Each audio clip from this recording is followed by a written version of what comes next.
That's thoroughly exciting, hey? Listening to your teacher over and over again. Okay, here we go. So today what I want to focus in on is going through and looking at the exact values in a triangle.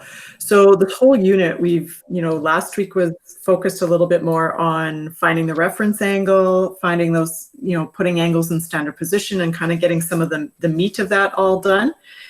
And now today what I do want to spend some time on is this unit there's lots of it where it will be find the exact value of, depending on what you've been given. And so an exact value basically means I don't want to see a decimal in an answer. I want to see it either in root form, like with a radical in it, or a whole number, but never a decimal. So exact values is always going to look like in fraction form of something, either with some roots in it or no roots in it. So in finding those exact values, it actually leads us into two specific kinds of triangles that we will work with. One of them being if we took a equilateral triangle. Okay, so equilateral, all that means is that the sides of the triangle are identical in length. All three sides would be the same, and all the angles would be identical in angle measure. So we'd be talking about an angle measure of 60 degrees for each of the angles. So if we ended up folding a triangle vertically in half, cutting it in half, what we do is we ended up cutting that angle on the top in half, which would make each little side 30 degrees. So if we pretended that we just said the side lengths are 2 and 2 and the bottom would be 2. Well, if we cut that in half, that would mean these two bottom pieces would each be 1 each.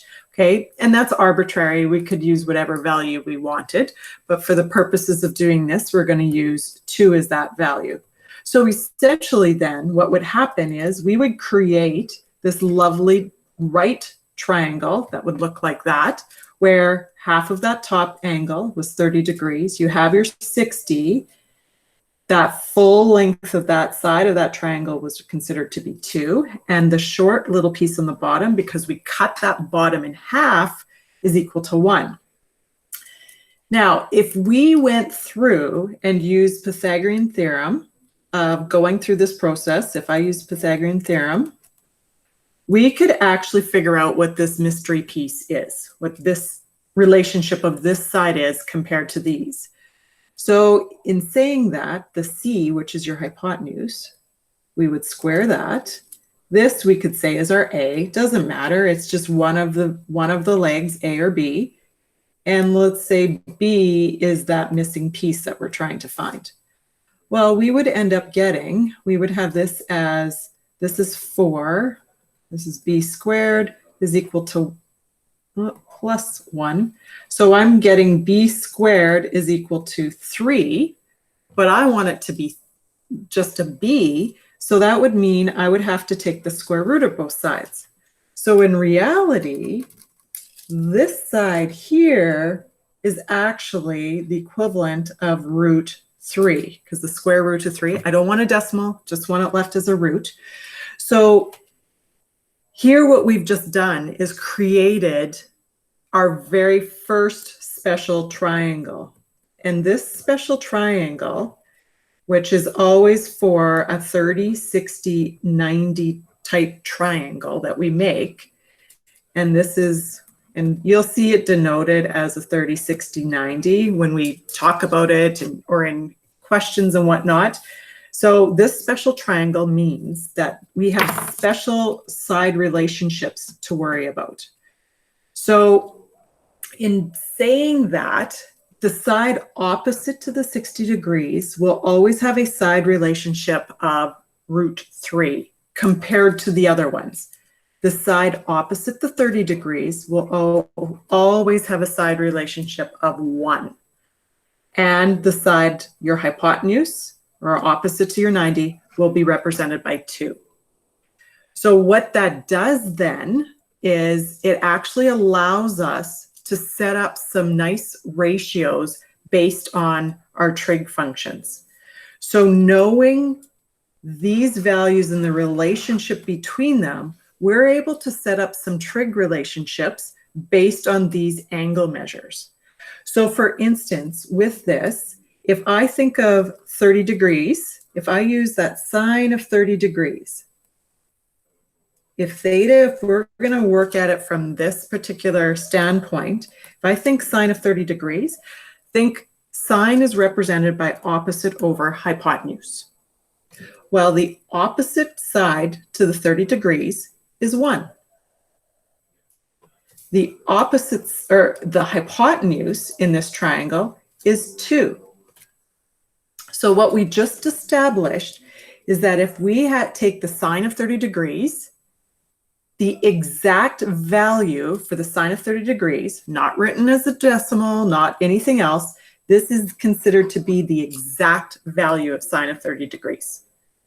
So we can go through and we can do that for cos. So cos in this case, if we were looking specifically at the cos of 30 degrees, and I said, hey, I'm still focused on 30, the adjacent side is considered the root 3, so that's my adjacent side, over my hypotenuse, which is 2. So this would be considered the exact value of the cos of 30. So you can go and plug these into your calculator, and if I put in sine of 30 into my calculator and it was in degrees mode, it would pop up as 0.5, okay? That's not wrong, but when we are specifically asking for exact value, I don't want to see the 0.5. I want to see it as the actual fraction, okay? Same thing, if I go and put cos of 30 into my calculator, so if I put cos of 30 into my calculator, I'm going to get 0.8660. Again, I don't want the 0.8660.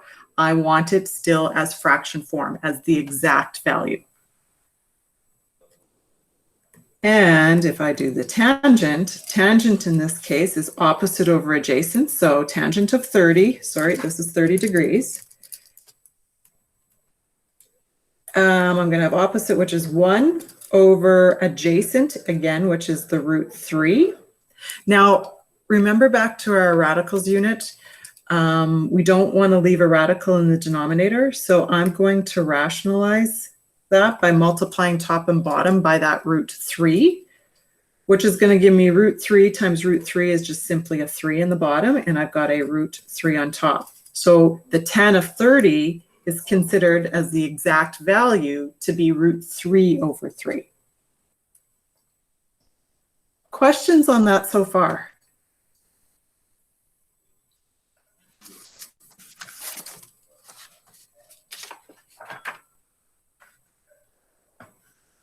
So we could do the same thing if I did sine of 60. So now I want to focus on this side of it. So if I look at the sine of 60, that's opposite over adjacent. So the sine of 60 would be root 3 over 2. If I wanted the cos of 60, same thing. I'm looking at adjacent. So this time adjacent over hypotenuse. So that's what that would work out to. And if I looked at the tan of 60, well, tan of 60, again, opposite over adjacent. So opposite being root 3 over 1. So I end up getting, so depending on, in a 30, 60, 90, these are all essentially your ratios. You're dealing with 30-degree angle measures or the 60-degree angle measures and making them relative to your trig functions.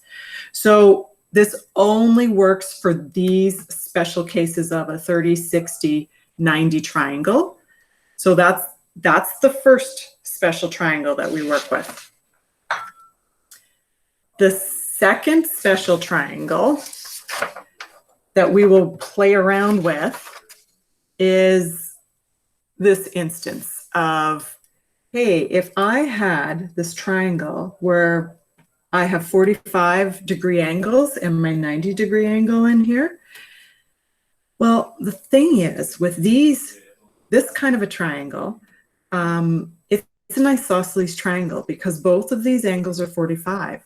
Well, because both of these angles are 45, that makes both of these sides to be identical in measure. So in this instance, if we said, hey, we're going to let these sides just equal a length of 1, we can go through that same process and figure out what our hypotenuse is by using our Pythagorean theorem. So if I said 1 squared plus 1 squared equals c squared.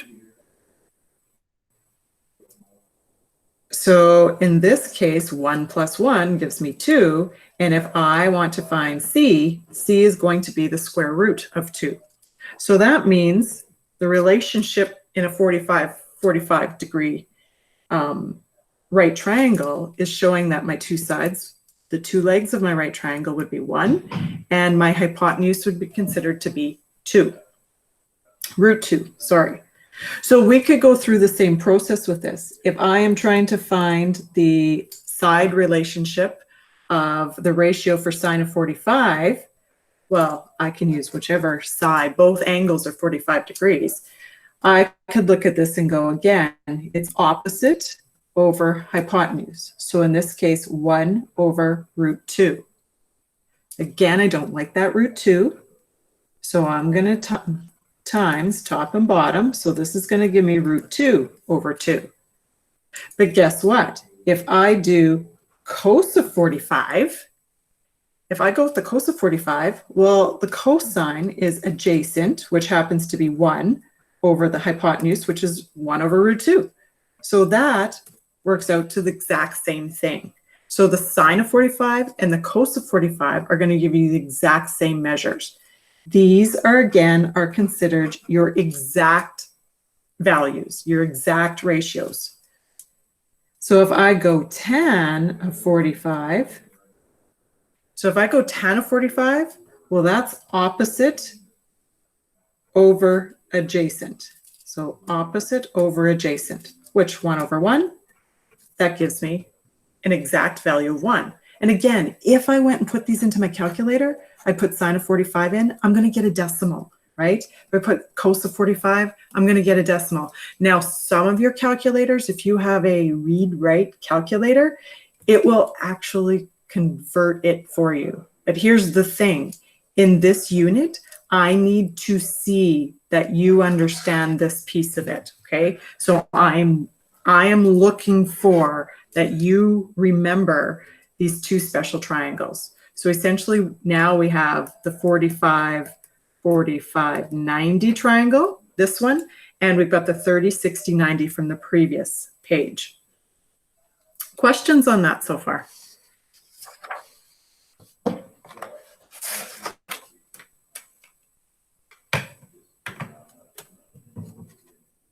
Nothing, easy peasy.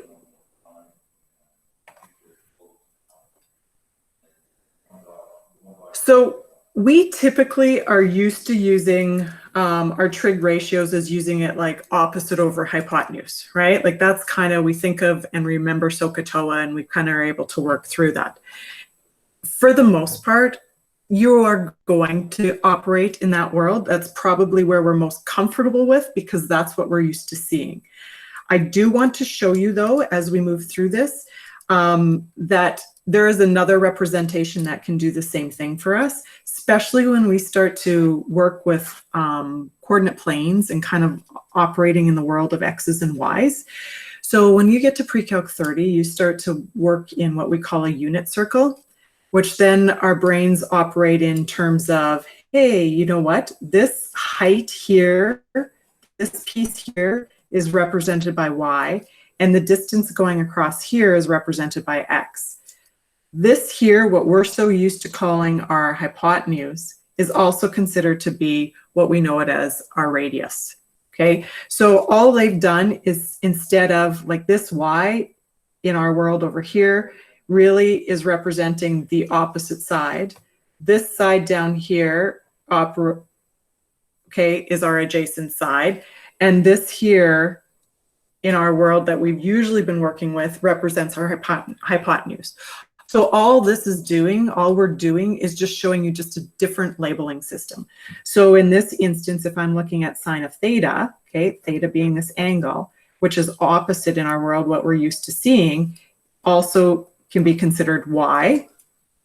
over our hypotenuse, or what we call r, and then our cos of theta, which is our adjacent side, which is actually x over our radius or our hypotenuse, and our tan of theta, which is opposite, which is our y over our x. So it's just another labeling aspect. One of the things, though, that we do have to take note of, which this brings that awareness piece in for us, if we're talking about a quadrant, an angle in quadrant 2, so that means we're talking about an angle maybe that's over here. We have to consider, this would be our theta, this is what's considered our reference angle. We have to think about, in each quadrant, your signs change. Okay, think about for your opposite side and your hypotenuse will never change. It will always be positive. So the hypotenuse is always going to be positive no matter what. But think about this. If this is my y value over here, this is going to be positive on that side. That's fine. But look at your x value here. This x value along your x-axis, we're getting into the negative aspect of it. So things start to change as we move through this, right? So in this instance, if I said, hey, I want to find the sine of theta, well, the opposite, this is my y, this is considered my x, and this is considered my r, right? If I'm using my labeling from this. So this is saying that I'm going to have a positive y, because opposite side, over my hypotenuse or my r. So I would have sine is going to show up as y over r. Cos of theta is going to show up as, well, cos is the adjacent side, so that's down here. So it's going to be a negative x over a positive r. And then tangent of theta, which is my opposite side, which is a positive y, over my adjacent side, which is a negative x. So what's really important moving through these is that, and this is the piece that will trip people up, is you forget a sign someplace. So you have to be very aware of which quadrant you're ending in, okay, where you are, because that's going to affect whether or not your x and your y are positive or negative. So in here, if we're talking quadrant 1, that means we're going to have a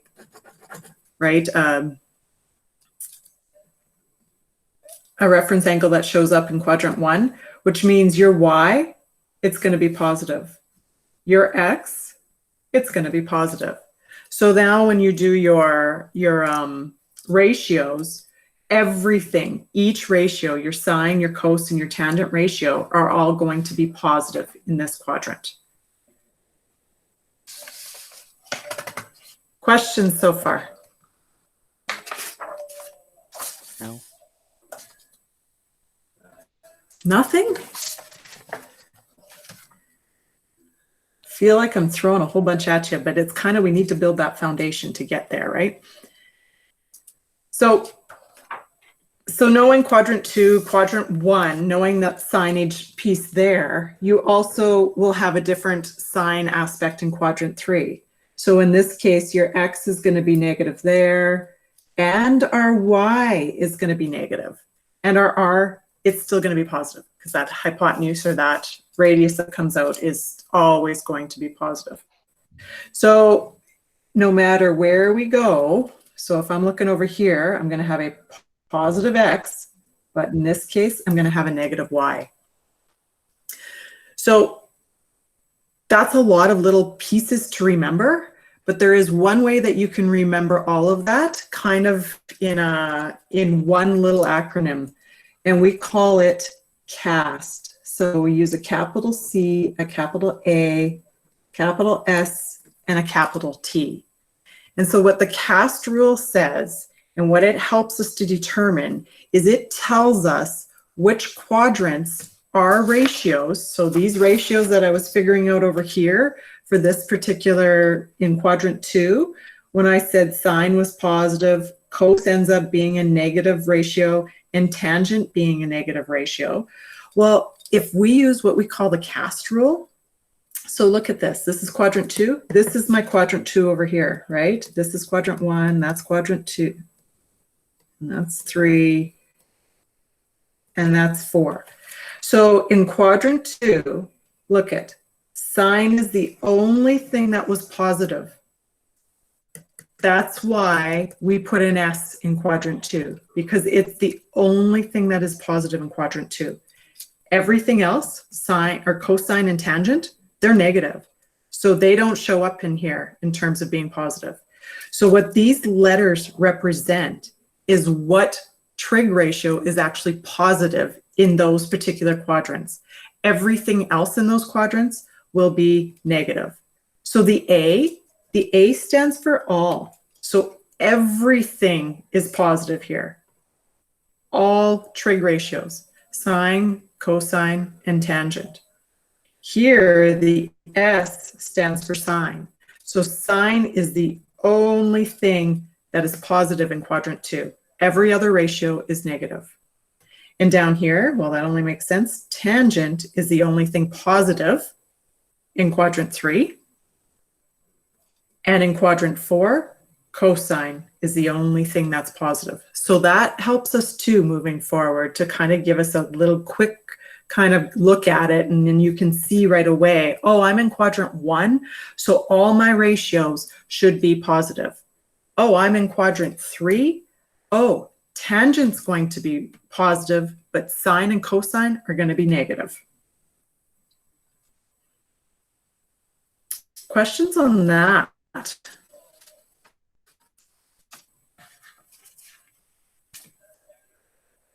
Okay, so here we can get into a little bit of the application of this. So if I look at this first example, it says, let's determine sine of theta and tan of theta given cos of theta. So these are the ratios. We've been given the ratio for cos of theta. And it says, given that the terminal arm of theta is in quadrant 2, that's really important. Location is really going to help us in this process. So if my first instinct in all of these questions is going to be, can you draw yourself a little visual? So I start to draw myself a little visual with this. And I think specifically, it told me quadrant 2. So I'm going to draw myself a little terminal ray because I know it's going to end in quadrant 2. In doing that, I'm always thinking reference angles, so relative to the x-axis, and I create myself a nice little right triangle. I'm always going to start with that piece of it. And now if I think about what I've been given, so I've been told it was in quadrant 2, which I did, and I've got this other piece saying that cos of theta is equal to negative root 3 over 2. Well, negative root 3 over 2, that means that's like if we want to work in opposite, adjacent, hypotenuse, you can work in that world. Or if you want to work in terms of X, Y, and R, you can work in that world. So either way, you're going to still come up with the same result. So this is saying the adjacent side, which would be this side down here, is negative root 3. And it's negative, which makes sense, right? So it's got to be negative because it's negative X is on this side of the Y-axis. And the root, or the 2 is your hypotenuse or your radius. So that ends up being my hypotenuse. Now it's asking for, hey, let's find the sine of theta. So when it's saying find the sine of theta, it wants the ratio. Okay, so we want to find ratios here. And it also wants you to find tangent of theta. Well, if I think about sine of theta, that again is like saying opposite over hypotenuse, or it's saying y over r. Well, when I look at this, if I'm looking at it relative to theta here, opposite side is this side. We don't have this side, do we? That's our missing piece in all of this. What do you recognize in this particular example that can help us figure out what the opposite side is? Like, how can we find this opposite side? If we know this side is negative root 3 and that side is 2, how can we find out what that opposite side is?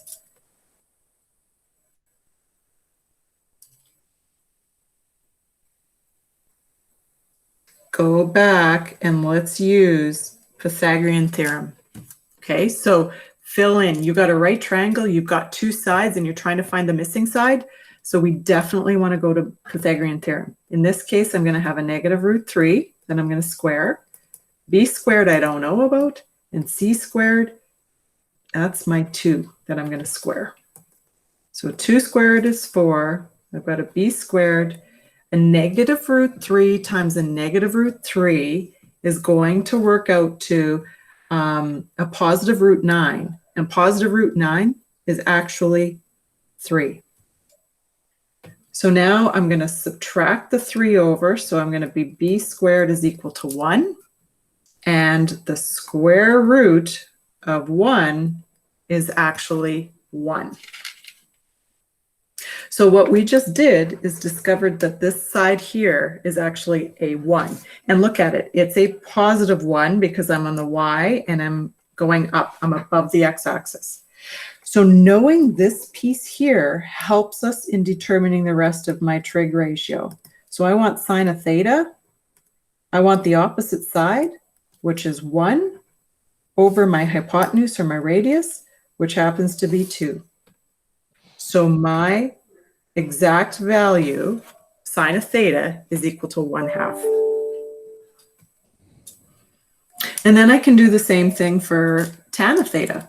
Well, tan of theta is opposite over adjacent, or I can say that that's y over x. So I've got options there of what that looks like.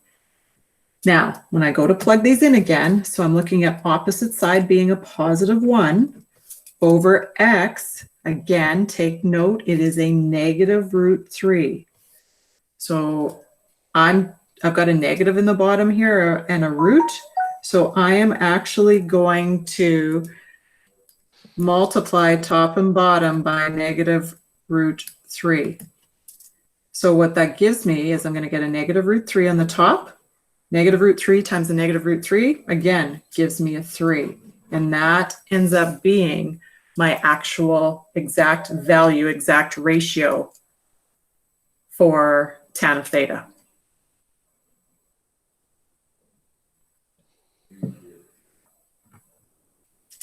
Questions on that?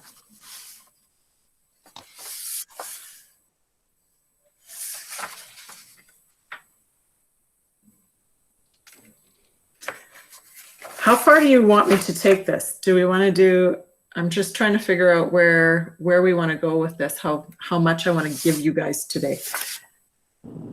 I think that's a good amount for today. Yeah, that was a lot. Yeah. It was kind of a lot. I know this is kind of one of those units where it's like, holy cow, there's a ton going on in here. Okay, so you're going to look at assignment 2, but you're only probably going to be able to do little bits of it. Okay, so go through, do the ones that you think you can do that are kind of set up like this. And then Wednesday, we'll go through the second kind of part of this. Okay. Okay. Is that fair? Yeah. Yeah. Okay. Yeah, because I think you guys need some time to process a little bit on this. Does it make sense though? Like, I know it was a lot, but does it make sense? Yeah, mostly. Yeah. Okay. Well, if you get working at the assignments and you're going, wait a minute, what is this about? Just give me a text, okay, and let me know. Okay. Okay. Yeah. And we'll work through it, and we can talk again about it on Wednesday if there's something that still you're not clear on. Okay? Okay. All right. All right. And I will post this. I'll put this lesson, I'll post it in our Google Classroom so you've got it, so you can go back and watch it again, okay? Okay. All right. Okay, you guys have yourself an awesome day, and we'll see you Wednesday. All right. Thanks, See ya. Jim. Bye. Bye.